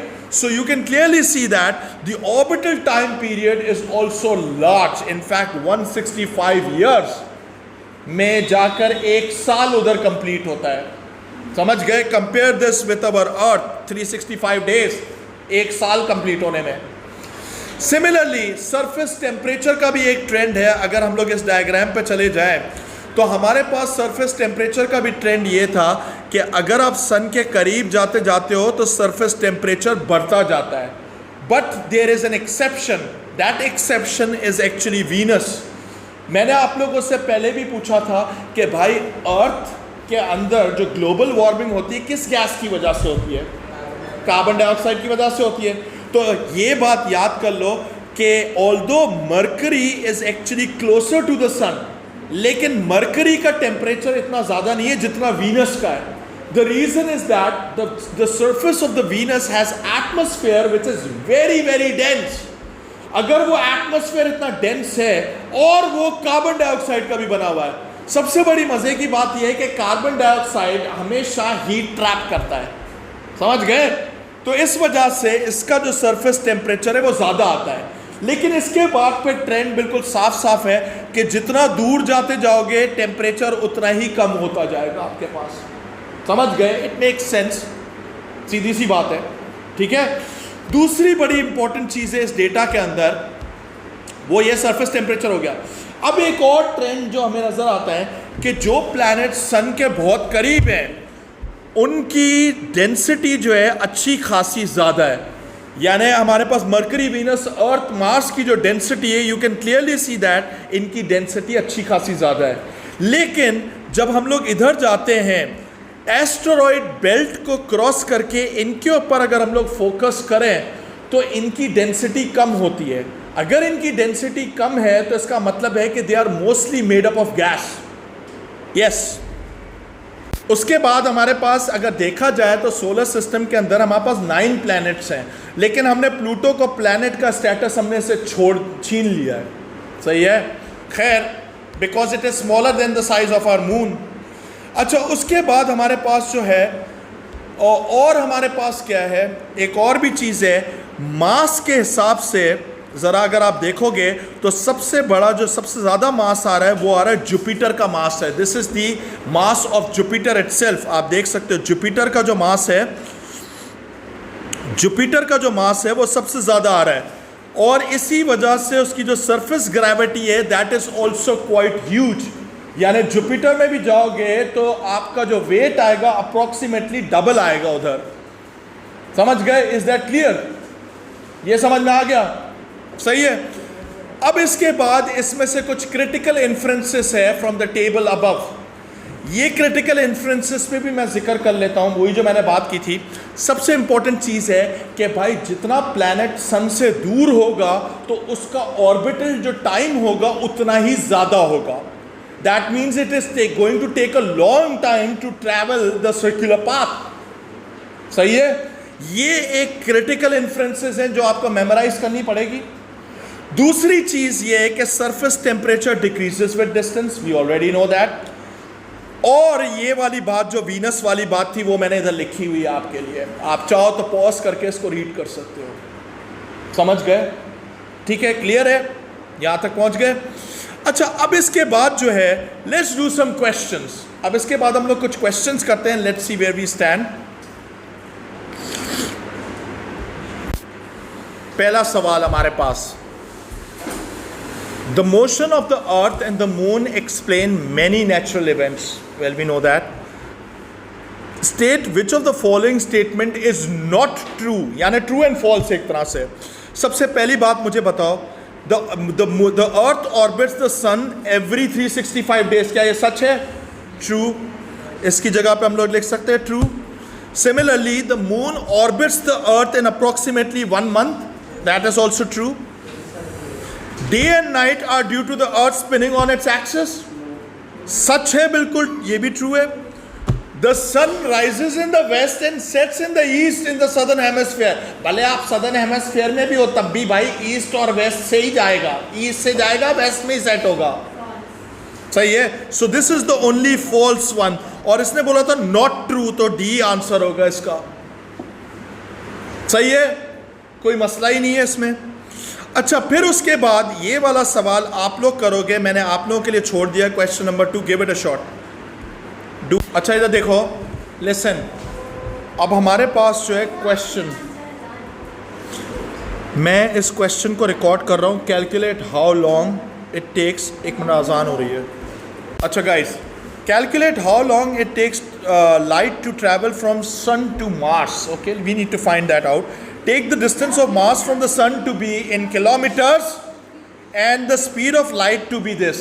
तो हम लोग एक काम कर सकते हैं, यहाँ पे लिख सकते हैं distance is equal to speed into time, यानी time is equal to distance over speed। Agreed? यानी मेरे पास क्या है, distance कितना है, 228 into 10 raised to power 6 kilometres है। माइंड यू, इसको मीटर्स में भी तो करना पड़ेगा, यानी into 10 raised to power 3 metres मैंने किया, किलोमीटर्स टू मीटर्स। और उसके बाद जो मेरे पास स्पीड गिवन है that is 3 into 10 raised to power 8 metres per second, ताकि मेरे पास यूनिफिकेशन हो। सही है। अगर अब आप इसका टाइम निकालते हो तो कितना आ रहा है? 760 सेकेंड्स। अगर 760 सेकेंड्स आया, अब सेकेंड्स में तो हमें समझ में नहीं आ रहा, तो आप इसको एक काम करो, टाइम को अगर मिनट्स में करते हो तो 760 डिवाइडेड बाय 60 करो तो कितना हो रहा है? 12.7 मिनट्स तकरीबन, यानी तकरीबन गिव और टेक 13 मिनट्स लगते हैं। अर्थ पे कितना टाइम है? 8 मिनट्स। सही है, ये भी हो गया। अच्छा, फिर उसके बाद हमारे पास लास्ट सवाल है, इधर देखो। The average distance of Mercury from the sun is 58 million kilometre. 1 million में कितने जीरोस होते हैं? 6 जीरोस होते हैं, ठीक है। किलोमीटर्स में भी गिवन है, माइंड यू। पहले आप लोग अटेम्प्ट करो, फिर मैं करूंगा। Do it. ओके गाइस, जरा इधर देखो। The average distance of Mercury from the sun is this. सबसे पहले मैं एक डायग्राम बना लेता हूँ कि भाई दिस इज माई सन। सही है, सन पे पहुँच गए और मेरे पास एक प्लैनेट है मर्करी, ठीक है। This is Mercury. इस मर्करी प्लैनेट का जो डिस्टेंस है from the sun is actually equal to 58 million 10⁻⁶ million kilometres. यहाँ तक, यहाँ भी पहुँच गए। सही है। मुझे बोलता है the distance travelled by Mercury in one orbit of the sun, यानी इसने मुझे बोला है कि मुझे ये वाला डिस्टेंस निकालना है। You get this idea? This is the distance that I need to find out.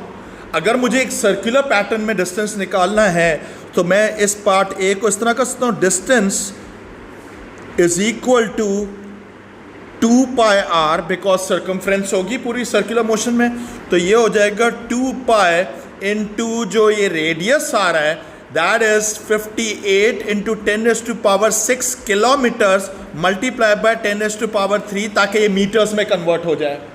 Is that clear? ये कितना आ रहा है मेरे पास डिस्टेंस? यार मुझे वैल्यू बताओ ऐसे करके, उसमें बता दो साइंटिफिक नोटेशन में। 3.10⁸ मीटर्स। यहाँ तक भी पहुँच गए? सही है।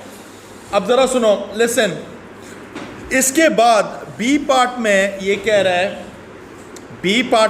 है, the orbital speed of Mercury if it takes 88 days to complete one orbit.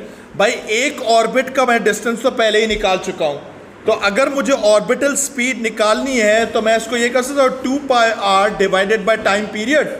तो 2πr की वैल्यू तो है 3.65 इंटू 10⁸, और जो मेरे पास टाइम पीरियड है वो कितना है? 88 डेज, लेकिन उसको सेकंड्स में भी कन्वर्ट करना पड़ेगा। सो 88 मल्टीप्लाई बाय 24 मल्टीप्लाइड बाय 3600। सही है, निकाल लो ये कितनी आ रही है स्पीड मीटर्स पर सेकंड में।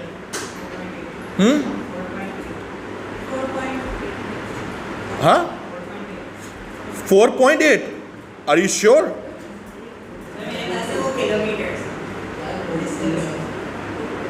नहीं, मैंने उसको चेंज कर दिया था।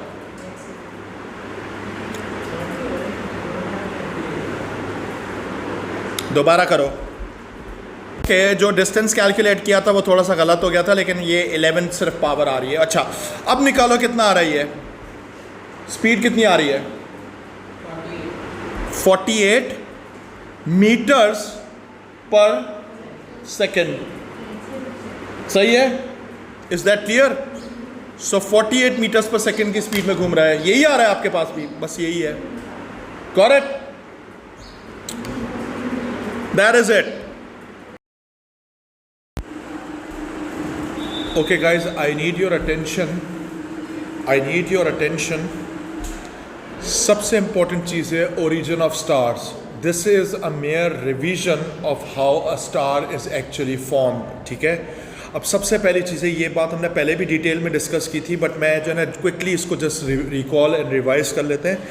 Interstellar clouds of dust and gas containing hydrogen collapses under the force of gravitational attraction. As I said, particle जब करीब आते हैं मास बढ़ता है, जब मास बढ़ता है तो ग्रेविटेशनल फोर्स बढ़ती है, जब ग्रेविटेशनल फोर्स बढ़ती है तो और मास बढ़ता है। You get this idea?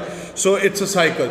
इसके बाद जब ये चीज़ें करीब आ जाती हैं तो हमारे पास एक बीच का फेस होता है which we call the protostar phase, ये प्रोटोस्टार फेस होगा। अब जरा सुनो, अब सिंस बिकॉज अभी राइट नाउ फ्यूजन स्टार्ट हुआ नहीं है, तो अभी सिर्फ ग्रेविटेशनल फोर्स होगी। ग्रेविटेशनल फोर्स अगर चीज़ों को करीब लेकर आएगी तो मेरा आप लोगों से सवाल है, जीपीई क्या होगी, बढ़ेगी या कम होगी? भाई अगर मैंने किसी चीज़ को रेस किया ज़मीन से, उसकी जीपीई बढ़ती है, और जब मैं करीब करता हूँ तो जीपीई क्या होती है, कम होती है।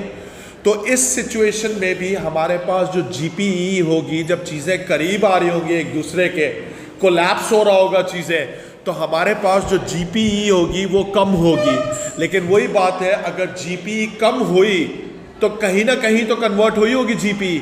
जीपीई पता है किस में कन्वर्ट होगी? जीपीई कन्वर्ट होगी काइनेटिक एनर्जी के अंदर। You understand this thing? लेकिन एक बड़ी इंपॉर्टेंट चीज़ है जो हमने फिजिक्स में आज तक पढ़ते हुए आए, कि kinetic energy is directly proportional, बल्कि is proportional to the temperature. भले अगर डिग्री सेल्सियस की बात कर रहे हैं तो यू अंडरस्टैंड दिस थिंग? ये बात समझ में आ गई?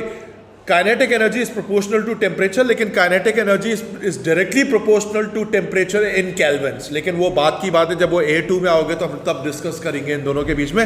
But for the time being, at least for O levels, remember this thing, kinetic energy बढ़ेगी तो ये याद रखना, temperature of particles will also increase. Is that clear? अब इसका क्या होगा, जो हमारे पास जो सेंट्रल कोर है, इट गेट्स हॉट। जैसे ही 100 मिलियन डिग्री सेल्सियस अचीव होगा, आपके पास हाइड्रोजन जो प्रेजेंट था इस डस्ट और हाइड्रोजन के जो हमारे पास मास बना हुआ है, the hydrogen will start fusing. अब जब हाइड्रोजन फ्यूज होगा तो आपके पास हीलियम बनना शुरू हो जाएगा। You understand this thing? इसका मतलब है कि अब फ्यूजन स्टार्ट हो गया। फ्यूजन स्टार्ट हुआ तो इसका मतलब है कि आपके पास स्टार इज बॉर्न। अब ये स्टार बन चुका है। ये बात समझ में आ गई? अब पता है अब इसके बाद क्या होगा? Once the star is form, दो फोर्सेस के बीच में बैलेंस चल रहा होगा। एक होगा रेडिएशन प्रेशर और एक होगा ग्रेविटेशनल फोर्स ऑफ अट्रैक्शन। ये बात समझ में आई? अब जरा सुनो, जो रेडिएशन प्रेशर होगा ड्यू टू फ्यूजन, वो सितारे को फाड़ना चाह रहा होगा। You understand this idea? और ग्रेविटेशनल जो फोर्स होगी मास की, वो उसको दबा के रखने की कोशिश कर रही होगी। अब इन दोनों के बीच में कंप्लीटली बैलेंस होगा। जब ये बैलेंस अचीव होगा तो हम कहते हैं द स्टार इज स्टेबल। ठीक है? There is an inward force due to the force of gravity and an outward force due to the force of fusion. Fusion में से क्योंकि उसका रेडिएशन प्रेशर भी होता है। समझ गए? Is that clear? अब जरा इधर देखो, life cycle of a star. सबसे इंपॉर्टेंट चीज जो है वो ये वाली है कि स्टेबल स्टार के अंदर हमारे पास gravitational force is exactly equal to the force outward due to radiation pressure.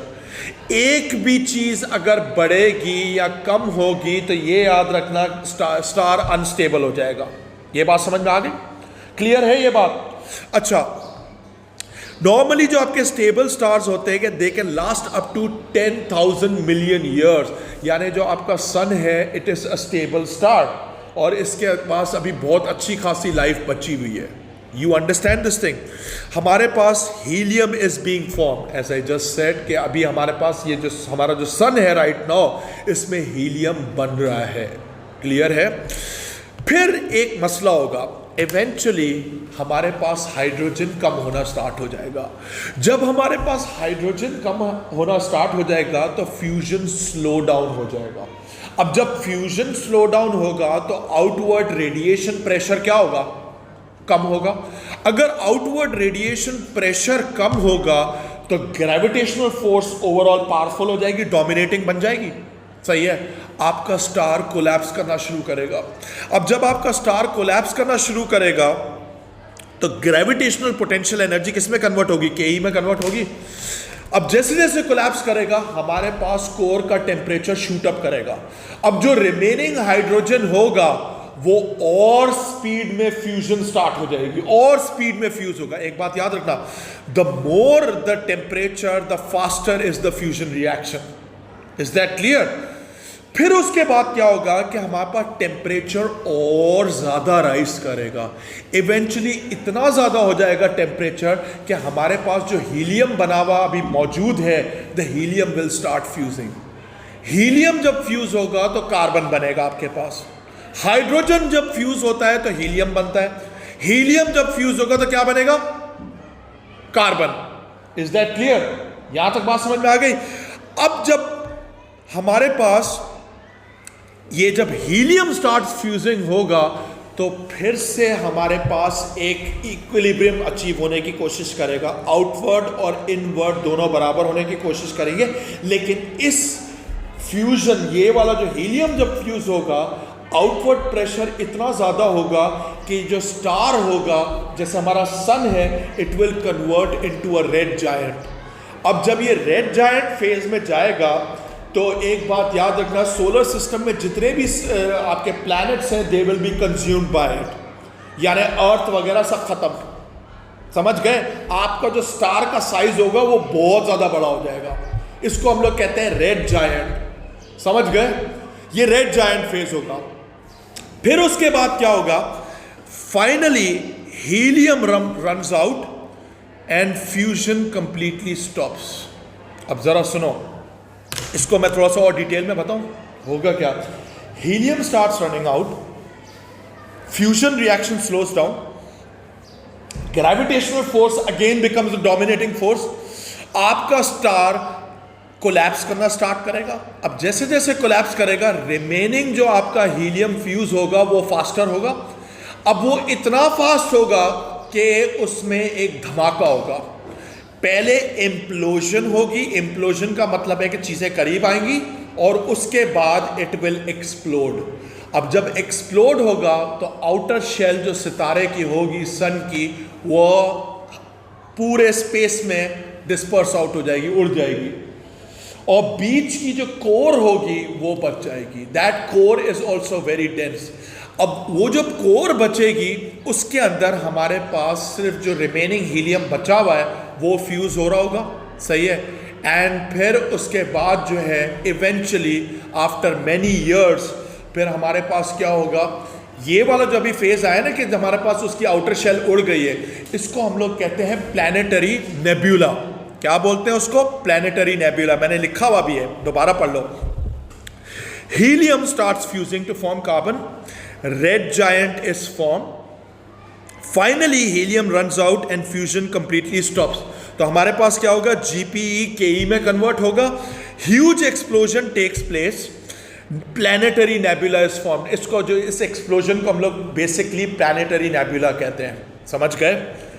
Outer core explodes, inner core remains which is the white dwarf. जो मैंने अभी बात की थी वो वाइट ड्वार्फ बचेगा।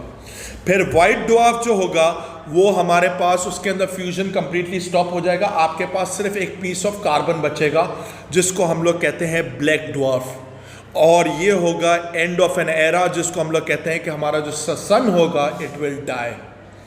You understand this idea? लेकिन एक बात याद रखना, even after death, even after death, even after death, ये बात याद रखना, जो रिमेनिंग जो कार्बन की कोर बची हुई है, it is still so massive कि अगर आप उसके करीब जाओगे you will be destroyed completely, क्योंकि उसकी ग्रेविटेशनल फील्ड बहुत ज़्यादा होगी। समझ गए? You understand this idea? अच्छा, ये जितनी भी अभी मैंने डिस्कशन की है ये हमारे पास नॉर्मल साइज स्टार्स की बात कर रहे हैं, बट हमारे पास सुपर मैसिव स्टार्स भी अवेलेबल हैं। ठीक है? अब जरा सुनो, सुपर मैसिव स्टार्स में क्या होता है? सबसे पहली चीज है, सब कुछ सेम चल रहा होगा, सब कुछ जैसे इसमें चला है नॉर्मल स्टार में, उसमें भी ऐसे ही चल रहा होगा, लेकिन fusion does not stop at carbon. You understand this thing? Carbon भी फ्यूज होगा इसके अंदर। In super massive stars carbon is also subjected to fusion, forming oxygen, nitrogen etcetera.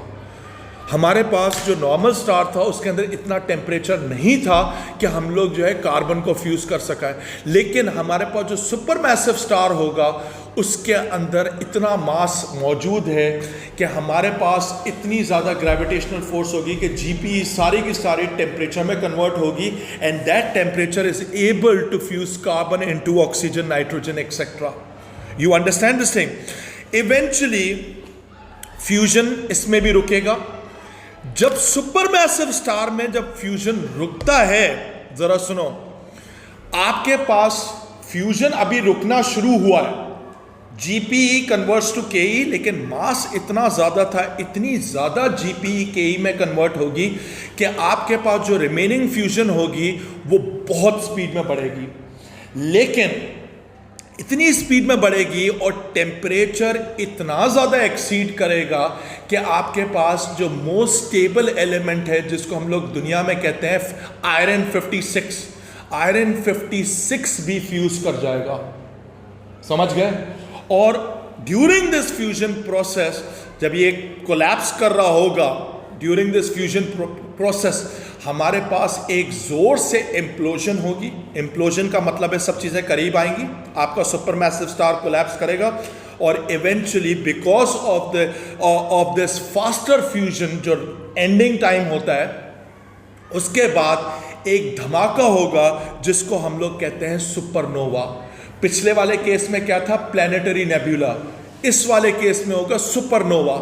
अब सुपरनोवा के बाद क्या होता है कि आपके पास फ्यूजन और भी ज़्यादा चीज़ों की हो रही होती है। इवन आपका जो है ये एलिमेंट है जैसे Fe56, जिसको बहुत स्टेबल कहते हैं, ये भी फ्यूज होना शुरू हो जाएगा और इसमें से जो आउटर शेल होगी इतना दूर तक स्पेस में जाएगी कि हो सकता है कि हमारे पास कोई नया एलिमेंट भी बन जाए, ठीक है, ड्यूरिंग दिस फ्यूजन प्रोसेस। और ये याद रखना, इसके जो हमारे पास रेमनेंट्स बचते हैं या पीसेस बचते हैं, that sets the stage for new planets या इवन न्यू स्टार। समझ गए? Is that clear? फिर हमारे पास है could lead to formation of another star and a solar statement, the remaining core will become. अब एक बात जरा सुनना, सबसे इंपॉर्टेंट चीज़ है, जो इसकी रिमेनिंग कोर होगी वो या तो वो न्यूट्रॉन स्टार में बनेगी, सही है, या वो ब्लैक होल में बनेगी। You understand this thing? Black hole को हम लोग कहते हैं, जो इसका सेंटर पॉइंट होता है उसको सिंगुलैरिटी कहते हैं, सही है। अगर ब्लैक होल बनेगी या न्यूट्रॉन स्टार बनेगी, यू अंडरस्टैंड दिस कि इसका जो सुपरमैसिव स्टार का जो डिमाइस फेज होता है वो न्यूट्रॉन स्टार होता है या ब्लैक होल होता है। Is that clear? ये जो न्यूट्रॉन स्टार होता है बहुत हाई स्पीड में रोटेट करता है, लेकिन इसके जानने की हमें ज़रूरत नहीं है। यहाँ तक क्लियर है? सही है। अच्छा, अब ज़रा ये डायग्राम को एक दफ़ा स्टडी कर लो। स्टेबल स्टार जाएगा रेड जायंट फेस के अंदर। नॉर्मल स्टार होगा तो रेड जायंट में जाएगा, लेकिन अगर सुपर मैसिव स्टार होगा तो उसको हम लोग सुपर रेड जायंट भी कहते हैं, ठीक है।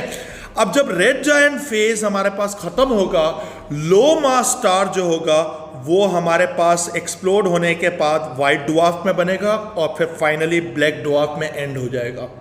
लेकिन जो आपका सुपर मैसिव स्टार है वो रेड जायंट फेस के बाद जो है उसके अंदर सुपरनोवा एक्सप्लोजन होती है एंड इवेंचुअली या तो वो न्यूट्रॉन स्टार बनेगा या वो ब्लैक होल बनेगा, डिपेंडिंग। अगर मास बहुत ज़्यादा है तो ब्लैक होल बनेगा, अगर थोड़ा सा मास कम है तो न्यूट्रॉन स्टार बन जाएगा एंड में। सही है? Is that clear? Neutron star does not emit light, by the way. समझ गए? क्लियर है? ये बात डायग्राम समझ में आ गया?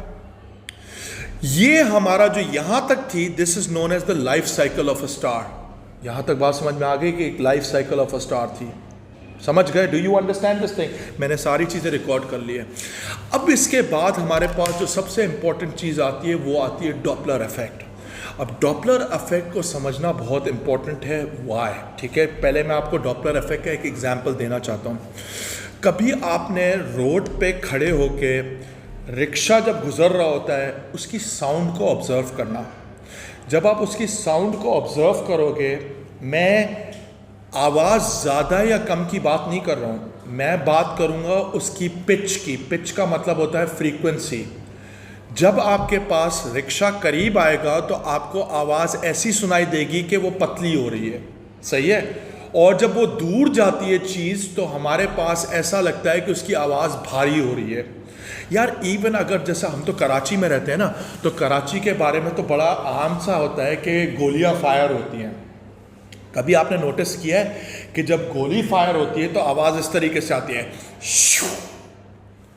अगर आपके कानों के करीब से गोली गुजरेगी तो इसी तरीके से आवाज़ आती है, इसका मतलब है हाई फ्रीक्वेंसी। और जब आपको क्रॉस करके जाती है इसको हम लोग कहते हैं लो फ्रीक्वेंसी, क्योंकि आवाज़ भारी हो गई। डॉपलर इफेक्ट का मतलब क्या है? डॉपलर इफेक्ट का मतलब ये है, ज़रा सुनो, कि जो आपके पास एक चीज़ स्टेशनरी है, अगर मैं आपको समझाने की कोशिश करता हूँ। सपोज करो मेरे पास एक ट्रक है, ठीक है, ये मेरे पास एक ट्रक है, सही है, let this be a truck, ठीक है। अब ये ट्रक मेरे पास स्टेशनरी है, कंप्लीटली स्टेशनरी, मूव नहीं कर रहा। इसके हॉर्न को दबा दिया। हॉर्न को जब दबाया तो हॉर्न की फ्रीक्वेंसी लेट सपोज 800 हर्ट्ज आ रही है। क्या आ रही है? 800 हर्ट्ज सपोज करो, ठीक है। स्टेशनरी है 800 हर्ट्ज आ रही है। यहां तक बात समझ में आई? लेकिन जरा सुनो, सामने एक ऑब्जर्वर है, एक बंदा है, सही है, एक बंदा है सामने बैठा हुआ, ठीक है। दिस इज अ पर्सन, ठीक है। ये सपोज करो इसको हमने कुर्सी पे बिठा दिया है, सही है, और इसको हमने बांध भी दिया है। ये बात समझ में आ गई? अभी राइट नाउ सिंस दोनों स्टेशनरी हैं तो इस जो हॉर्न की आवाज़ आएगी वो 800 हर्ट्ज की फ्रीक्वेंसी पे आएगी, जो इसकी एक्चुअल होगी फ्रीक्वेंसी। अब ज़रा सुनो, लेकिन जब ये ट्रक मूव करेगा इसकी तरफ, जैसे ही इसकी तरफ मूव करेगा, जैसे ही इसके करीब पहुंचना शुरू करेगा, मूवमेंट पे डिपेंड करेगा, स्पीड पे डिपेंड करेगा। जैसे चीज करीब आएगी हाई स्पीड पर तो ये जो फ्रीक्वेंसी इसको सुनाई देगी वो फ्रीक्वेंसी ज्यादा सुनाई देगी, यानी आवाज पतली हो जाएगी हॉर्न की। यानी लेट सपोज ये मेरे पास जो फ्रीक्वेंसी है इस बार 860 हर्ट्ज इसको सुनाई देगी when it is moving. Do you understand this thing? ये बात समझ में आई? अच्छा, अब उसके बाद फिर क्या होगा? इवेंचुअली मेरी बात जरा सुनना, जैसे ही इसको क्रॉस करके जाएगा ये ट्रक, जब ये ट्रक दूर जा रहा होगा तो ये आपको याद रखना है कि हमारे पास पहले कितनी थी? 800 हर्ट्ज थी। जब करीब आ रहा था तो फ्रीक्वेंसी बड़ी थी, लेकिन जब दूर जाएगा तो ये फ्रीक्वेंसी मेरे पास कम हो जाएगी। इनफैक्ट जो ओरिजिनल फ्रीक्वेंसी होगी उससे भी नीचे चली जाएगी। यानी कहने का मतलब है अभी ये हो जाएगी लेट्स सपोज 720 कह देता हूं उसको hertz. You understand this thing? Doppler effect का मतलब ये है it is the shift in the frequency, in the observe frequency due to relative movement of the source and the observer. You understand this idea? ये बात याद रखना, चीजें अगर स्टेशनरी है, यानी मैं अगर स्टेशनरी बोल रहा हूं, अभी आप लोग ऑब्जर्वर हो तो आप लोगों को सेम फ्रीक्वेंसी जो है वही सुनाई दे रही होगी। लेकिन अगर मैं भागता हुआ आता हूं आपकी तरफ और मैं बोलता हुआ आता हूं तो आपको मेरी आवाज़ पतली सुनाई देगी। लेकिन अगर मैं आपको क्रॉस करके चला जाता हूं तो आपको आवाज़ भारी सुनाई देगी। अब ये चीज़ आपको मेमोराइज करनी पड़ेगी। जब चीज़ करीब आएगी, जब सोर्स करीब आएगी तो फ्रीक्वेंसी बढ़ेगी, यानी आवाज़ पतली होगी, सही है। और जब चीज दूर जाएगी तो फ्रीक्वेंसी क्या होगी? कम होगी, यानी आवाज भारी हो जाएगी। क्लियर है? ये याद रहेगा? Is that clear? इसको हम लोग कहते हैं डॉपलर इफेक्ट। क्या बोलते हैं इसको? Doppler effect. समझ गए? Is that clear? ठीक है, आप इस डायग्राम को स्टडी करने की कोशिश करो। ये मेरे पास एक सोर्स है, ठीक है, स्टेशनरी सायरन है। मैंने इसके अराउंड वेव फ्रंट्स बनाए हुए हैं, you can see that right. और wave front to wave front किसके बराबर होता है? लैम्डा के बराबर होता है। अग्रीड? यहां तक भी बात समझ में आ गई? क्लियर है? अच्छा, अब जरा सुनो कि ये वाला जो चीज़ है सोर्स राइट साइड पे मूव कर रही है। किस साइड पे मूव कर रही है? राइट साइड पर, ठीक है। और सपोज करो मेरे पास यहां पर एक ऑब्जर्वर है, इधर मैं मार्क कर लेता हूं, इधर मेरे पास एक ऑब्जर्वर है, सही है, दिस इज एन ऑब्जर्वर, ठीक है। ये मेरे पास ऑब्जर्वर है, सही है। अब ज़रा सुनो, जब ये राइट साइड पे मूव कर रहा है तो हमारे पास ज़रा इसमें नोटिस करना कि क्या हो रहा है। मेरे पास यहाँ पर लैम्डा कम हो रहा है। Can you see that the wave fronts are coming closer together, और पीछे वाली साइड में क्या हो रहा है, लैम्डा जो है वो बड़ा हो रहा है। You understand this thing. अब ज़रा सुनो, जब ये ऑब्जर्वर राइट साइड पे होगा और ये सोर्स राइट साइड पे जा रही होगी तो मेरे पास वेवलेंथ कम हो रही होगी। पहले एक बात तो ये है कि मीडियम तो अभी भी सेम है ना, मीडियम तो चेंज नहीं हुआ, तो स्पीड में तो कोई फ़र्क नहीं आएगा। अब मेरे पास इक्वेशन है v is equal to F lambda, ऐसा ही है। v मेरे पास क्या है, कांस्टेंट है। अगर v कांस्टेंट है, लैम्डा जब छोटा होगा तो फ्रीक्वेंसी क्या होगी, बढ़ेगी, यानी हमारे पास फ्रीक्वेंसी इंक्रीज होगी। इसका मतलब यह है कि जब कोई सोर्स ऑब्जर्वर की तरफ जाएगी, वेवलेंथ छोटी होगी और फ्रीक्वेंसी बढ़ेगी। समझ गए। और सपोज करो कि मेरा ये जो ऑब्जर्वर है, इस ऑब्जर्वर को उठाकर इस साइड पर रख देते हैं। अगर ये इस साइड पर होगा तो इसके रेफरेंस के तौर पर, इसके रिलेटिवली ये सोर्स इससे अवे जा रही है। अगर अवे जा रही है तो वहां पे मेरे पास वेवलेंथ क्या हुई हुई है, बढ़ी हुई है। अगर मेरे पास वेवलेंथ बढ़ेगी तो फ्रीक्वेंसी क्या होगी, छोटी होगी। You get this idea from this diagram. अब ये चीज आप इसको मेमोराइज कर लो। चीज करीब आएगी, फ्रीक्वेंसी बढ़ेगी, चीज दूर जाएगी, फ्रीक्वेंसी कम होगी। चीज करीब आएगी, आवाज पतली होगी, चूहे जैसी हो जाएगी। जब चीज दूर जाएगी तो आवाज भारी हो जाएगी। आप कभी भी बैठकर रोड पे जाके ऑब्जर्व करना, जब चीजें सामने से गुजर रही हो ना, जैसे एम्बुलेंस गुजर रही हो, आप नोटिस करना इसमें फ्रीक्वेंसी शिफ्ट में। आवाज के एम्पलीट्यूड पे फोकस मत करना। आवाज का एम्पलीट्यूड भी चेंज हो रहा होता है, लेकिन उस पर हम लोग नहीं जा रहे हैं। लेकिन जो आवाज की जो पिच है, जो उसकी टोन है, उसमें चेंजेस आ रहे होंगे। सही है, ये बात समझ में आ गई। अब उसके बाद जो है हम लोग चलते हैं, सबसे इंपॉर्टेंट डायग्राम है वो ये वाला है, विबग्योर। विबग्योर के हिसाब से हमारे पास रेड की तरफ जाते हो तो हमारे पास लैम्डा क्या होता है, इंक्रीज होता है, और लेफ्ट की तरफ जाते हो तो लैम्डा डिक्रीज होता है। Do you understand this thing. अब जरा सुनो, मेरी बात जरा समझने की कोशिश करना। ये ऑब्जर्वेशंस में भी बड़ा काम आता है। मतलब अगर आप जैसे इंटरस्टेलर ऑब्जर्वेशन भी कर रहे हो तो ना, बड़ा काम आता है। उसमें होता क्या है कि आपके पास बेसिकली लाइन स्पेक्ट्रम होता है, लेकिन उसमें नहीं जाते हैं। मैं सिर्फ आपको ये बात समझाने की कोशिश कर रहा हूँ कि हमारे जैसे सितारे वगैरह, अगर हम लोग किसी भी चीज़ को देख रहे हो और अगर हमें सितारा नज़र आ रहा है, अगर उसके अंदर ऐसा नज़र आए कि जो उसके जो कलर्स हैं वो टूवर्ड्स रेड साइड अगर मूव हो रहे हैं, जो विजिबल कलर्स है टूवर्ड्स रेड साइड अगर वो शिफ्ट हो रहे हैं, रेड की तरफ शिफ्ट हो रहे हैं, तो रेड का क्या मतलब है कि उसका लैम्डा इंक्रीज हुआ होगा, लैम्डा इंक्रीज हुआ होगा। अगर ये लैम्डा इंक्रीज हुआ है तो फ्रीक्वेंसी क्या हुई है, कम हुई है। इसका मतलब मैंने अभी आपको बताया था कि डॉपलर इफेक्ट में जब फ्रीक्वेंसी कम कब होती है, फ्रीक्वेंसी कम तब होती है जब चीज़ दूर जा रही होती है। You understand this thing. तो इसका मतलब ये है कि अगर सितारा आपसे दूर जा रहा है तो वो रेड शिफ्ट शो करेगा, यानी जो उसकी जो आपके पास कलर्स आ रहे होंगे वो रेड की तरफ जा रहे होंगे। और अगर कोई चीज़ करीब आ रही होगी तो उसमें आपको ब्लू शिफ्ट नजर आएगा। You understand this thing. भाई अभी यहाँ से आप सितारे को देखोगे, आपको क्या पता है कि वो सितारा करीब आ रहा है या दूर जा रहा है। आपको तो सिर्फ ट्विंकल ट्विंकल नजर आ रहा होगा, राइट, सिर्फ लाइट ट्विंकल ट्विंकल करके नजर आ रही होगी। लेकिन अगर आप उसको बहुत ही डीपली उस लाइट को स्टडी करोगे, यू विल नोटिस कि अगर वो लाइट रेड की तरफ ज़्यादा है तो इसका मतलब है वो हमसे अवे जा रहा है, और अगर वो लाइट जो है ब्लूइश तरफ जा रही है तो इसका मतलब है वो हमारे करीब आ रहा है।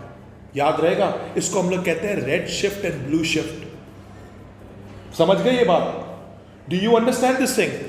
अगर रेड शिफ्ट होगा तो मेरा आपसे सवाल है, रेड शिफ्ट होगा तो मेरे पास फ्रीक्वेंसी क्या होगी? फ्रीक्वेंसी कम होगी, बिल्कुल। क्यों? क्योंकि वेवलेंथ बढ़ रही होगी। अग्रीड? समझ गए? Is that clear? इसको हम लोग कहते हैं Doppler effect in space. Do you understand this thing? ये बात समझ में आ गई? अच्छा, ये मैंने पूरी डिटेल भी इसकी लिखी हुई है, मैं आपको रीड करके भी एक दफ़ा इसको समझा देता हूँ। Doppler effect, it is the shift in frequency, इसको हम लोग लिख लेते हैं ऑब्जर्व फ्रीक्वेंसी। इधर मैं लिख रहा हूँ observe frequency, observed frequency and wavelength observed of a wave when the source of the wave or the observer are moving relative to each other।